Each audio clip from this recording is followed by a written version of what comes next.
mean, what a cracking game, actually, in the end. Game. Didn't look like it was going to be, but it is in the end. Crazy game, wasn't it? And as I said in my opener there were boos at half-time. Loud boos. There was jeers. Well, obviously, with the record that Spurs have at home, not just under Thomas, but with before Revenge, they've had to really put up with some awful performances, and that was right up there, that first half. I thought Manchester City were wasteful, actually. I think they could have had an extra goal, or perhaps they should have. Be interesting to see what Pep says, because second half, Thomas Frank made the change, went back to a back four, pressed a little bit higher, got some joy, and suddenly looked a different team. Confidence started surging back into the individuals, and in the end, you got a team performance that warranted a draw, no more, because in the first half they were poor. Yeah, Romero went off at half-time. We're still waiting to find out what the reason want to clarify that, don't we? Yeah, because he's got that edge to him, hasn't he? You can imagine. Can you imagine he might have said a few choice words and the manager went, look, it's not for you second half. Because, you don't want a player getting, overly emotional because, what's going to happen, a booking, a sending off, etc., etc. But that's just hearsay by us, actually. That's us sort of kind of reading between the lines. We don't know for sure. He might have had an injury. I think he missed a game in the week. He did. For injury. So it might well have been that it was a genuine injury. A quick one on Dominic Solanke. Obviously, the second goal, the Scorpion, if you like. Well, it's called the Half Scorpion. It's called the Half Scorpion, not the full one. Well, that was mentioned earlier on the earlier show. A Half Scorpion. Never heard of a Half Scorpion before. Right. No. You have now. Yeah. When you see it, you know what it means, because it isn't quite a flip back like Giroud's actually, which was against Palace. I think it was an absolutely incredible Arsenal goal, that. But this was more of a sort of instinctive kind of heel clip. And they need him to come good, don't they? And I do wonder if, and this is, look, he's only done this today, but I do wonder if England might need him as well. It's clearly Kane. Ollie Watkins is probably the preferred backup. How far away, if Solanke can stay fit, is he from challenging Ollie Watkins for that second spot, do you think? Well, I do think that's a problem position for England in terms of, backing up Harry, God willing, he stays fit, Harry, through the tournament and into the end of this Bayern Munich run, which I think he scored again yesterday. He's really at the top of his game. But that second stroke choice one is really up for grabs, and there's a few trying to get that. Ivan Toney, obviously, he's an option as well. You didn't mention him. And one or two others, Lewin, maybe. Even Lewin is an option because he offers you something that I think the others don't, and that's a real aerial presence. So Calvin Lewin's in there. It's a good one, and Solanke's in there. There's no doubt about that. Yeah, he's clearly got the strength, the pace. The first goal was.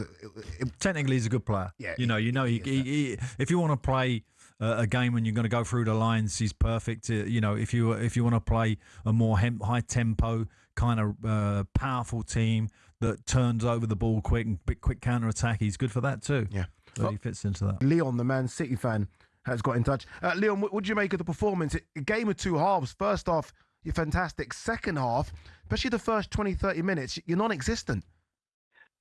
First of all, I kind of disagree with you.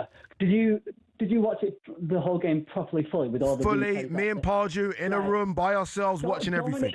Dominic Solanke scores one goal. He has kicked Gahey onto the ball.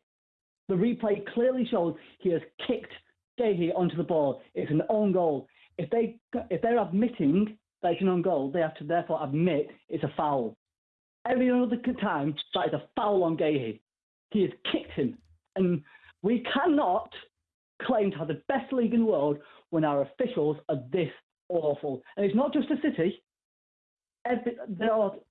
Overall, the Premier League referees are diabolically awful. Let me hold on. Let me throw that to Pardew. Pardew, I don't know if you heard that. Basically, he's saying the first goal, and we did kind of question it. He's saying it's a foul on Gahey. Yeah, Solanke comes from behind, kicks Gahey in the back of the leg, and nothing. Onto the ball. Leon, let's get Pard's view on it first. Hold on. What do you think? He's got a point. I think he has got a point in terms of he's come from behind Gahey, but it's just a tough call, that one.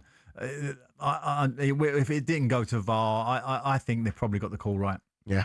Leon, aside from that, and you can't just use that as the excuse. City were poor in the second half. Also, Haaland in the penalty area. No, never. Never. No, bear with me, please. Yes, he's grappling. And they say, oh no, the ball's not in play, so it can't be a foul. Therefore, they are saying if the goalkeeper is about to take a goal kick and the ball is not moving, go up to an opponent and kick him as hard as you can. It can't be a foul. The ball's not in play. A foul is a foul.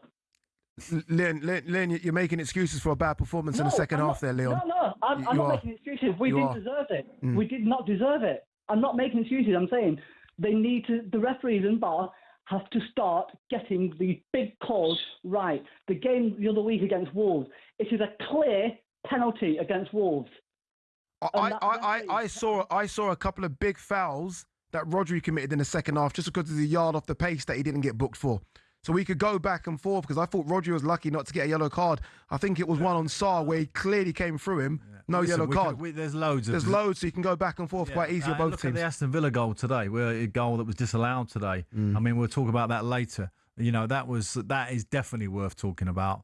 I mean, the officials and VAR, we all know, is not perfect. There is absolutely cast in stone that it is not perfect. It's there. We have to have it. It is what it is. Sometimes they get it right.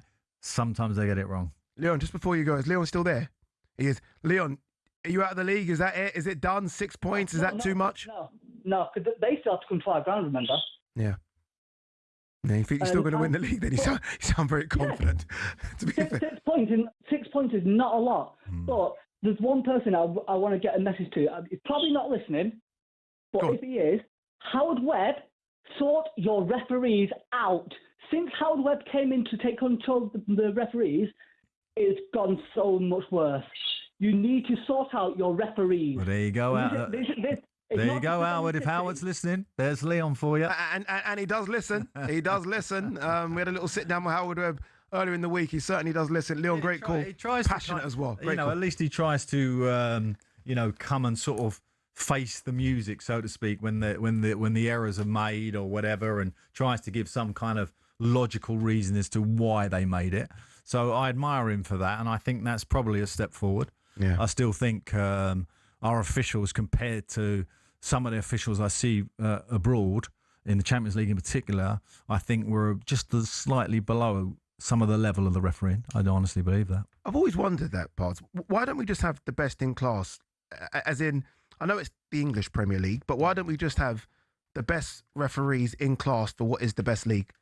So basically, a shot for all. So you don't have to be English. I mean, as you mentioned, some of the Champions League referees are incredible. Yeah, the way in which they control the games. They come in teams. It's not just a referee. You get a team of 5, and they travel to a Champions League game together. They work together, and that's your 5 that come together. 4 obviously officiating and 1 up in VAR or whatever. So that team now. There are some really great professional teams, and I think there is probably an argument when you see so many international footballers on our pitches. Yeah. Because when you look at the Premier League, what are we, 60, 70% foreign players? Yeah. Why we can't have foreign officials, I don't see a reason why not. Indeed. With the best league, the best players, let's have the best referees as well.